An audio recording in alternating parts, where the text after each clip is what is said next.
क्या ओडा हमें इमू कौन है वो दिखाने वाले हैं।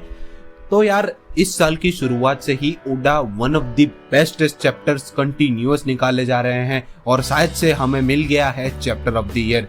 जी हाँ, वन पीस चैप्टर 1084 बहुत सारी चीजें रिवील करता है, खास करके एंशिएंट किंगडम से बारे में और जो 20 किंग्स थे उसके बारे में। तो चैप्टर की तरफ आगे बढ़ते हैं। तो चैप्टर की शुरुआत वहीं से होती है जहाँ पे प्रीवियस चैप्टर की एंडिंग हुई थी और किंग कोबरा मिलते हैं 5 एल्डर से और उन दोनों के बीच में कन्वर्सेशन शुरू होती है जहाँ पे किंग कोबरा बताते हैं 800 साल पहले 20 राज्यों के राजा इकट्ठा हुए और उन्होंने एक ऑर्गेनाइजेशन क्रिएट की जिसको आज हम वर्ल्ड गवर्नमेंट के नाम से जानते हैं और यही वर्ल्ड गवर्नमेंट आज की पूरी दुनिया को चलाती है। अब इन्हीं वर्ल्ड गवर्नमेंट ने उन 20 राज्यों के फैमिलीज को प्रमोट किया और बना दिया सेलेस्टियल ड्रैगन्स।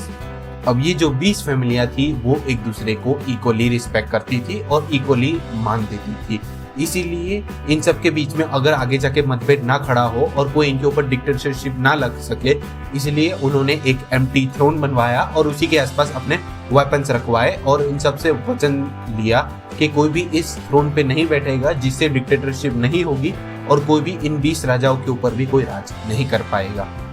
उसके बाद वर्ल्ड गवर्नमेंट ने कुछ hand pick royal families choose की और उनको नेशंस दे दिए राज करने के लिए, ताकि उन नेशंस और वर्ल्ड गवर्नमेंट के बीच में कनेक्शन बना रहे और जो 20 नेशंस थे उनकी हिस्ट्री मिटा दी ताकि कोई भी हिस्ट्री के बारे में जान ना सके। पर इन चीजों में आई प्रॉब्लम। जब 20 फैमिलीज को प्रमोट करके सेलेस्टियल ड्रैगन बनाया जा रहा था तब आराबास्ता की क्वीन लिली ने इस प्रस्ताव को मना कर दिया था और उन्होंने ऐसा कहा था कि वो आराबास्ता पे कंटिन्यू अपना रूलरशिप जारी रखेंगे।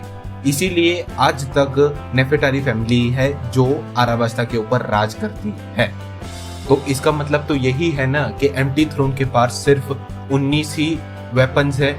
और उसी के साथ साथ मैंने दूसरी कंट्रीज के भी एंशिएंट स्क्रिप्ट को पढ़ा और इन सारी चीजों में मुझे एक चीज कॉमन दिखी कि कहीं पर भी हमारी क्वीन का नाम नहीं है और उसी के साथ साथ क्वीन आराबास्ता वापस आए ही नहीं, इसीलिए उनके छोटे भाई को सारा राजभार संभालना पड़ा।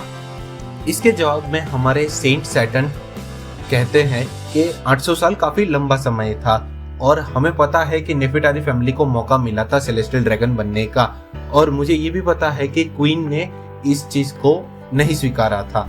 हमें सिर्फ इतना ही पता है कि क्वीन यहाँ से आराबास्ता के लिए निकल चुकी थी और इसके आगे की हमारे पास कोई जानकारी नहीं है। और फिर हमें ये भी पता चलता है कि ये सारी चीजें इमू सुन रही होती हैं बाय ट्रांसपॉन्डर्स ने। तभी किंग कोबरा थोड़ा गुस्से में आके पूछता है तो इस डी का मतलब क्या है। तभी 5 एल्डर में से एक एल्डर पूछता है कि तुम इस चीज के बारे में क्यों पूछ रहे हो। तभी किंग कोबरा सच्चाई बताते हुए कहता है कि हमें एक लेटर मिला था जो क्वीन ने अपने हाथों से लिखा था और ये लेटर हमारी फैमिली में generation by generation passed on होता है।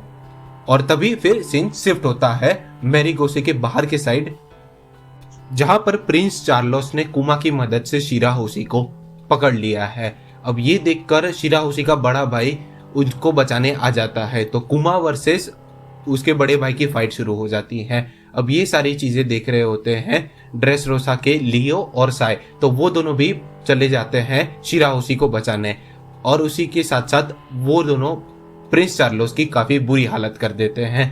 दूसरी तरफ सीन शिफ्ट होता है साबो की तरफ, जहां पे वो गार्ड को बेहोश करके स्लेव कॉलर की चाबी ले लेता है। तभी उसे ज्वेलरी बॉनी मिलती है। तो उन दोनों की कन्वर्सेशन के बीच में साबो कारासू को वो स्लेव कॉलर की चाबी दे देता है ताकि वो कुमा को फ्री कर सके। दूसरी तरफ ज्वेलरी बॉनी उसे कहती है कि तुम कुमा को बचा लेना और उसकी तरफ से उसका ख्याल रखना। और ज्वेलरी बॉनी जा रही है एगेट आइसलैंड वेगापंक को मिलने ताकि वो अपने फादर को ठीक कर सके।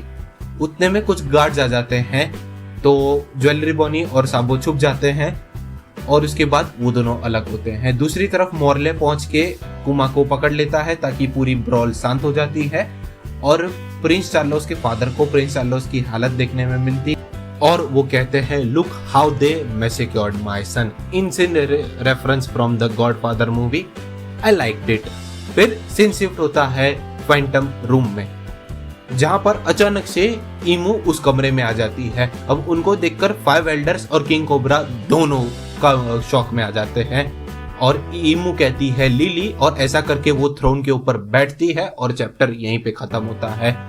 पूरे चैप्टर में सबसे इम्पैक्ट वाला पैनल हो ना तो ये वाला है, जब ईमू लिली बोल के जो थ्रोन पे बैठी है ना, तब ऐसे अंदर से मुझे फील आया था ना man, there is something bigger problem than we can imagine it. Problem से याद आया नेक्स्ट वीक ब्रेक है, yes there is a double suspense. और अब वीडियो को यहीं पे रैप अप भी करते हैं। उम्मीद करता हूँ वीडियो पसंद आया होगा। तुम्हें चैप्टर कैसा लगा कमेंट सेक्शन में जरूर शेयर करना, और वीडियो को लाइक और चैनल को सब्सक्राइब करते हो जाना। मैं मिलूंगा नेक्स्ट वीडियो में, तब तक के लिए गुड बाय।